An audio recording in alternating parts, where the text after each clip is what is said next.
Olá! Voltamos a mais uma aula de mecânica dos fluidos, tá? E aí, nesse momento de hoje, nós vamos estudar classificação estática dos fluidos. Tivemos uma semana, que foi a semana passada, pesada de propriedades dos fluidos. Você deve ter sentido que agora a gente vai começar a funilar a matéria e adentrar então em mecânica dos fluidos com bastante profundidade.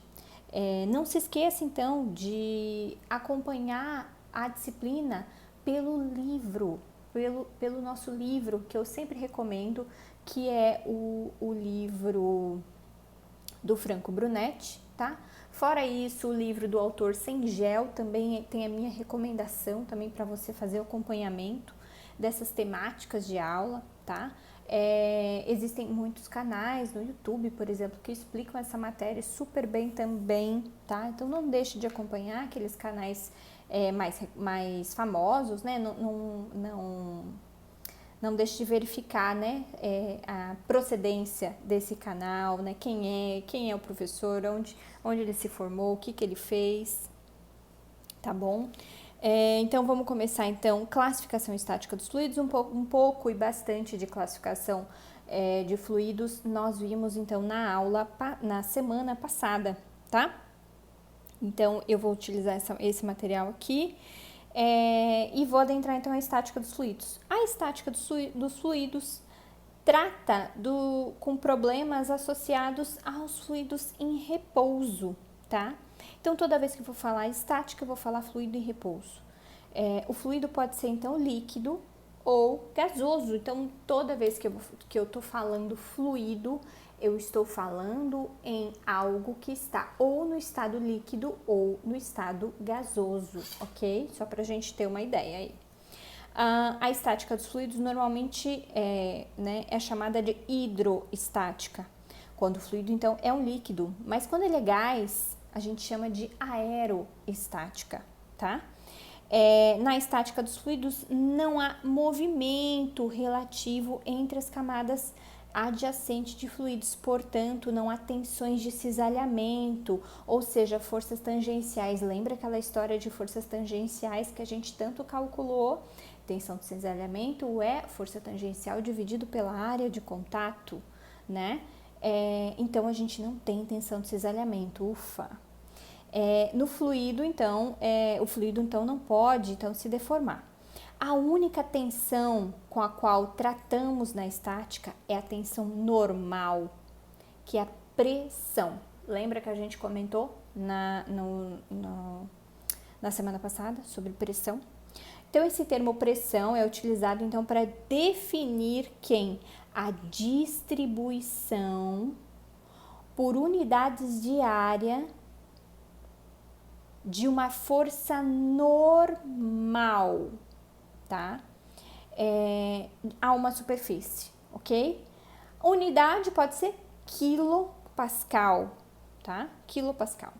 Então, a grandeza de pressão é semelhante a grandezas, então, deixa eu pegar aqui, a grandezas de tensão de cisalhamento, ok? A única diferença é o sentido da aplicação da força em relação à superfície. Enquanto na primeira a força é perpendicular à superfície, a outra é paralela. Então, o que eu quero dizer com isso? Então, aqui eu tenho uma força tangencial, aqui eu tenho uma força de pressão normal.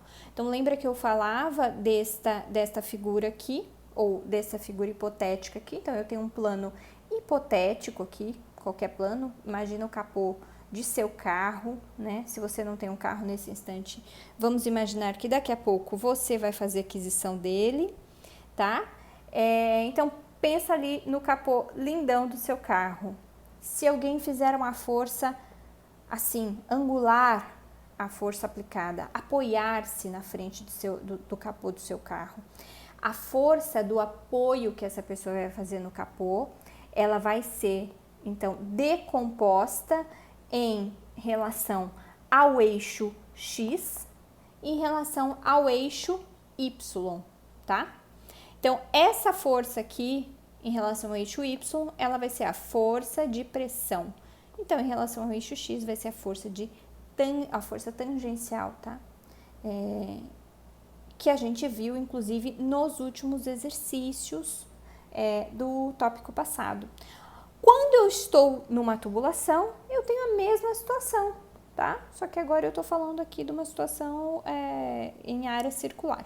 Então, a força que a pressão causa num pistão, por exemplo, num pistão do seu carro, vamos pensar que esse carro você vai comprar daqui a pouquinho, é sempre de compressão e perpendicular à área aonde age, tá? Então, essa força de pressão, ela é integral da pressão vezes esse diferencial de área, em que A é o vetor associado à direção perpendicular da superfície. Então, A é a área, força de pressão aqui. Unidade de pressão, lembra que eu falei? Newton por metro quadrado ou Pascal. Vamos para cá. Então, imagina que eu estou aqui com um corpinho submerso, embaixo da água. Tudo isso aqui embaixo da água, tá? Estou com um corpo submerso. Este corpo submerso está sujeito, tá? Ele está sujeito a várias forças, tá? Só que ele está na estática. Isso quer dizer que o somatório de forças no eixo X é igual a zero, o somatório de forças no eixo Y é igual a zero, o somatório de forças no eixo Z é igual a zero, tá? Se eu aplicar, então, a segunda lei de Newton fala o seguinte, que a força resultante é igual a massa vezes aceleração, tá? Se eu não tenho aceleração, uma vez que eu estou na estática, então estou falando que força resultante, ou somatório de forças, vai ser igual a zero, correto? Então, se eu aplicar a segunda lei de Newton na direção Z, por exemplo, a direção Z, eu estou falando que é para cima aqui neste caso, tá? Ó, Z está para cima. Eu vou falar que o diferencial de força em Z vai ser um diferencial de força devido à tensão Z em Z, tá? Então, se eu faço força aqui, eu tenho uma tensão normal qual estou submetido. Se eu faço força normal, eu tenho tensão normal submetida aqui. Então, devido à tensão normal, eu tenho aqui uma força normal, eu tenho aqui, ó, uma força e uma tensão normal, tá? E essa tensão normal, ela vai ser subdividida, então, em força normal e uma força de cisalhamento, tá? E eu tenho também uma diferencial em relação à massa, ao peso que tá aqui, ó, dentro do centro de gravidade desse corpinho, ok? Eu sei que a força resultante, perceba aqui, ó, força resultante igual a massa vezes aceleração. Isso diz quem? A segunda lei de Newton. Vou botar isso aqui mais para cá, só para ficar organizado. Diz a segunda lei de Newton, tá? Força resultante igual a massa vezes aceleração. Só que, o que acontece, tá? O que acontece? Isso aqui é densidade ou massa específica. Massa específica igual a massa sobre volume. Se eu isolar a massa aqui, passar então o volume multiplicando para lá, eu posso substituir essa massa aqui por massa específica vezes volume, certo? Certo. Então, eu posso reescrever todo este equacionamento com relação às tensões, tá? Que eu sofro nesse corpinho e as possíveis, o quê? Massa específica e volume e área de contato e aceleração, ok? Área de contato não, aceleração. Então, eu tenho aqui, ó, que a tensão Z em Z, eu vou colocar aqui do lado, tensão Z em Z vai ser a força de Z em Z dividido pela área Z, ok? Se eu passar isso aqui para cá, multiplicando, perdão, a força Z em Z vai ser igual a tensão, tensão, Z, vezes área Z, tá? Aí, o que eu posso fazer, então? Eu posso reescrever, então, cada uma dessas forças aqui, ó, tá? Cada uma dessas forças agora, nesses termos aqui, ok? Em que a área Z em Z vai ser dx vezes dy. A área ZZ, quem é? É essa área aqui, ó. Essa área aqui, tá? Um diferencial de x e y. Rearranjando tudo isso, tá? Pensando, então, que eu tenho, então, neste lado aqui, oriundo da onde? Oriundo daqui, força resultante, tá? Este lado aqui vem oriundo daqui. Vou até botar uma setinha aqui. Oriundo daqui.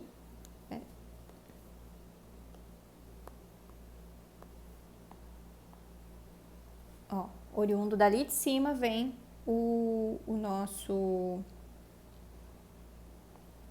Vem essa ideia aqui, ó, tá?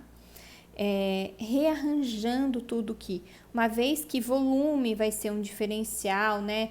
De dy, dz dividido por 2, vezes dx. E aí eu tenho aqui um seno, porque eu tô trabalhando aqui com um ângulo, tá? Rearranjando, a ideia aqui não é que você faça essa dedução, tá? É que você entenda isso em termos físicos, ok? Fazendo todas as comprovações necessárias, analisando que dz é bem pequeno, fazendo então para a direção y a mesma coisa, tá? A gente vai concluir o seguinte, tá? Que se o corpo está absolutamente em repouso, tá? Absolutamente em repouso. Se eu tenho um corpo muito pequeno, ou seja, em termos de diferenciais o tempo todo, então eu tô falando aqui, ó, de um corpo que seria um triângulo, né? Um corpo triangular submerso, tá? Todas essas tensões em Z, em Y, em X e tensão normal, elas serão equivalentes à pressão. Tudo isso vai ser equivalente à pressão. Daqui, desta ideia, desta dedução aqui, ok? É que Stevin fez a sua teoria, tá?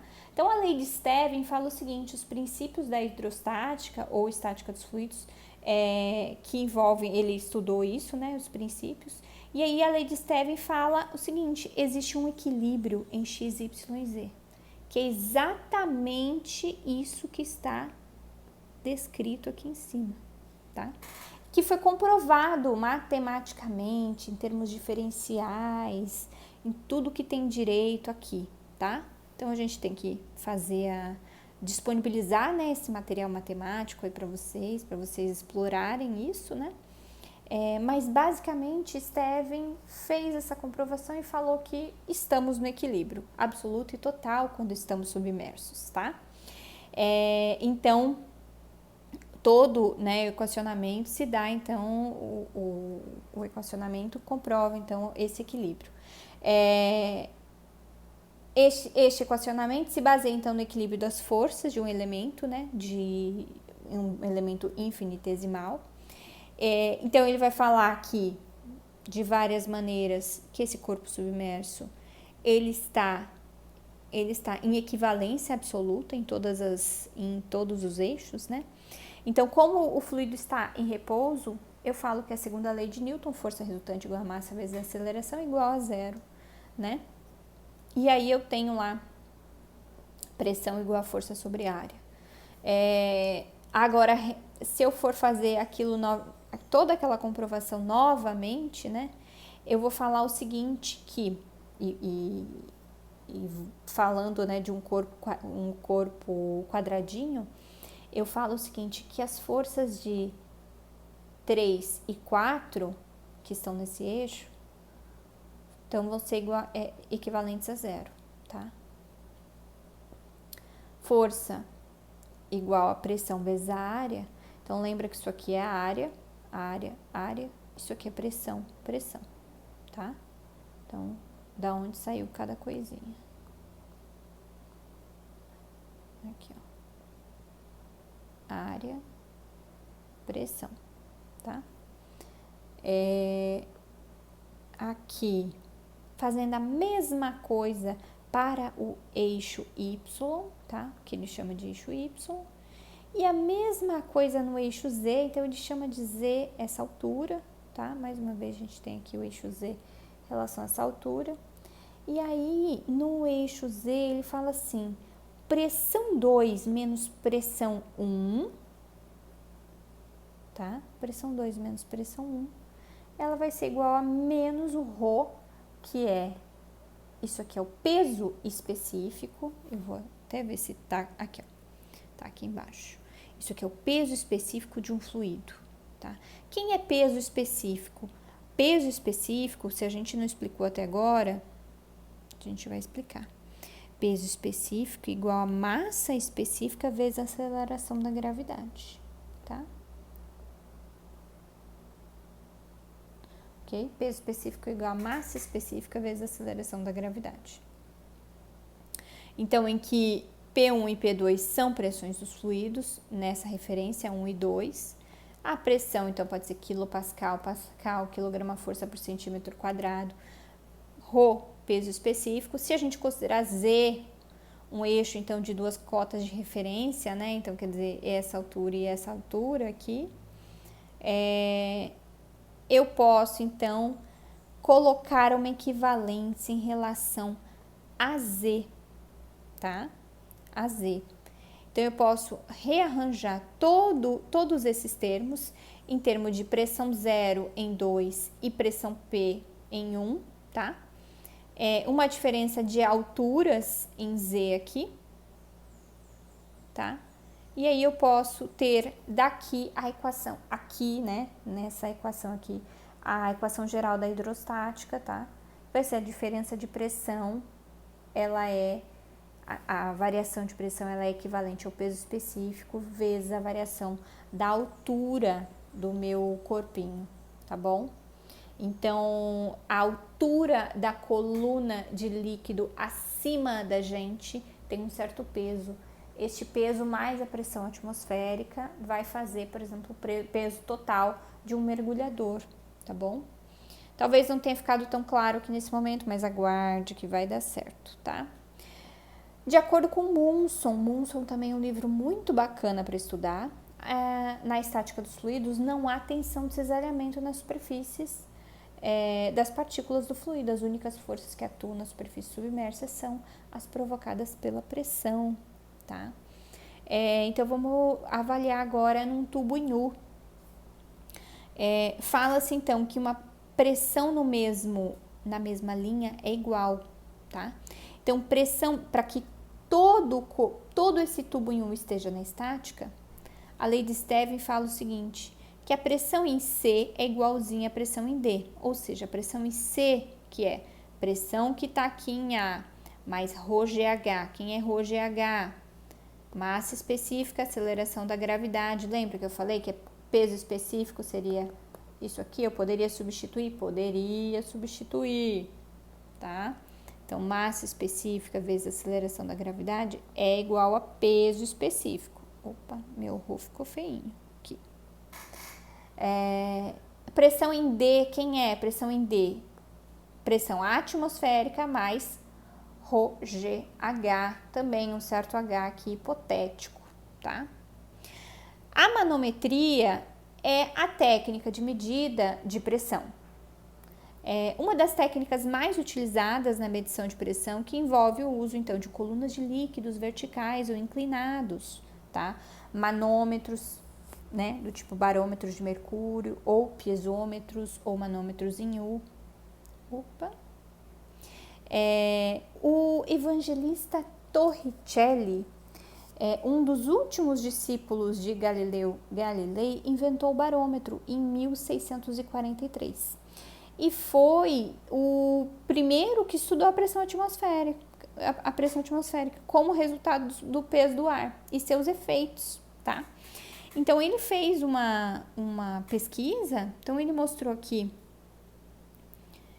ele fez uma pesquisa, né? E aí ele comprovou que ao girar um tubo preenchido de mercúrio aqui, ó, em uma bacia de mercúrio, tá?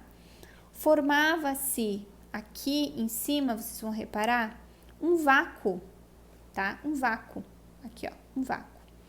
Então, aqui eu tinha pressão atmosférica. Então, o que ele fez? Através da lei de Stevin, tá? Em que ele sabia que a pressão em A era igualzinha à pressão em B, então ele se deu conta que a pressão atmosférica, que era a pressão em A, ela era equivalente a ρ do mercúrio vezes a aceleração da gravidade vezes a altura de líquido, que são 76 milímetros, 76 centímetros de mercúrio, ou 760 milímetros de mercúrio, tá? Então, Evangelista Torricelli fez, então, esse experimento aqui. Ó, ele botou o dedo. Não deveria, né?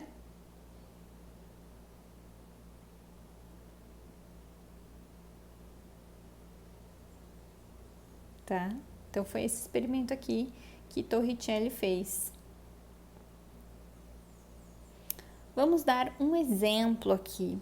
O manômetro é usado, então, para medir pressão de um fluido que tem gravidade específica de 0,85 e altura no manômetro de 55 centímetros. Se a pressão atmosférica for de 96 kPa, determine a pressão absoluta do tanque. Bom, esse exercício aqui, ele é um exercício para você entender se você sabe o que é pressão absoluta de pressão manométrica ou pressão manométrica ou pressão absoluta, se você sabe o que é cada coisa, tá? A gente sabe que a pressão medida no manômetro, ela não é a absoluta. A pressão medida no manômetro, ela é diminuída da pressão atmosférica. Então, a pressão absoluta é pressão manométrica mais atmosférica. Se você pegar nesse instante sua tabela de conversão de unidades, no lado direito da tabela de conversão de unidades, tem lá as escalas de pressão.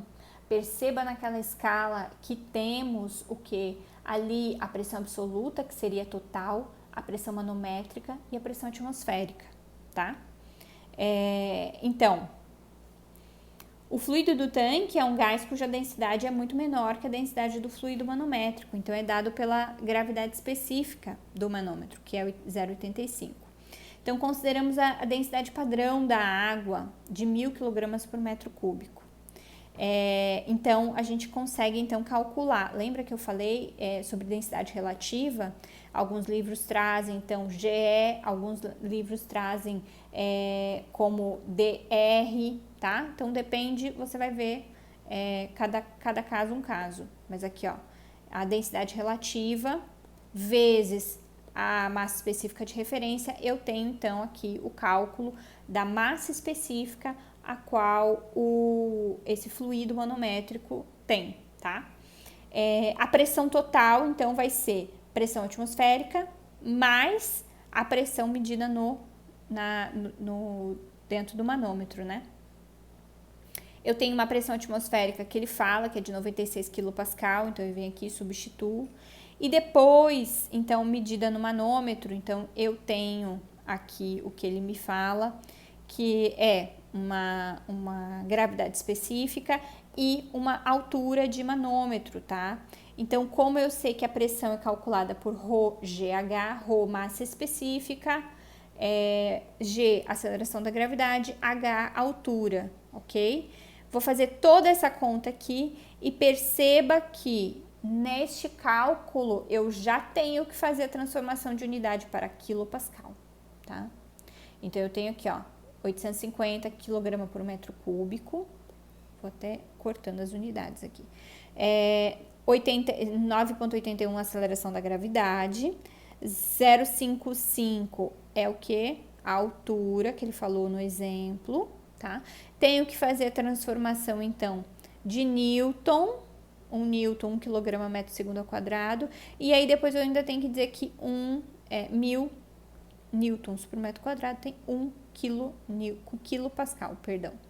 E assim eu calculo, tá? Esse aqui foi um exemplo mais rapidinho, a gente vai ter exercícios específicos aí depois desse vídeo, tá?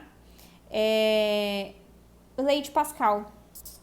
Então, uma consequência da lei de Stevin, né, que a pressão, então, deve ser para permanecer constante nessa direção horizontal, tá?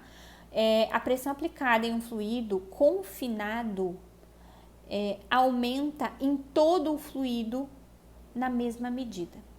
Então, esse aqui foi Blaise Pascal, tá? Veio a falecer em 1662, e ele falava o seguinte: fiz pressão aqui, eu vou transferir essa pressão para todo o fluido até esse aqui levantar, tá? Princípio de manometria. Através do princípio da manometria, então a gente conclui que a pressão em 1 é igualzinha à pressão na área 2. Só que a pressão em 1, ela é força 1 dividido pela área 1. E a pressão na área 2 é força 2 dividido pela área 2, tá? Como eu comentei, a gente tem vários tipos de medidores de pressão. A gente tem, então, tubos piezométricos, manômetros tipo U, manômetros diferenciais. Então, eu tenho um manômetro totalmente fechado. Eu tenho aqui um outro tipo de manômetro diferencial com uma conexão, né, em um ponto e outro, ok? Eu tenho aqui medidores de Bourbon, tá? Bom, então agora a gente vem para os exercícios e que eu vou gravar no próximo vídeo, viu? Obrigada, até mais, espero você nos exercícios.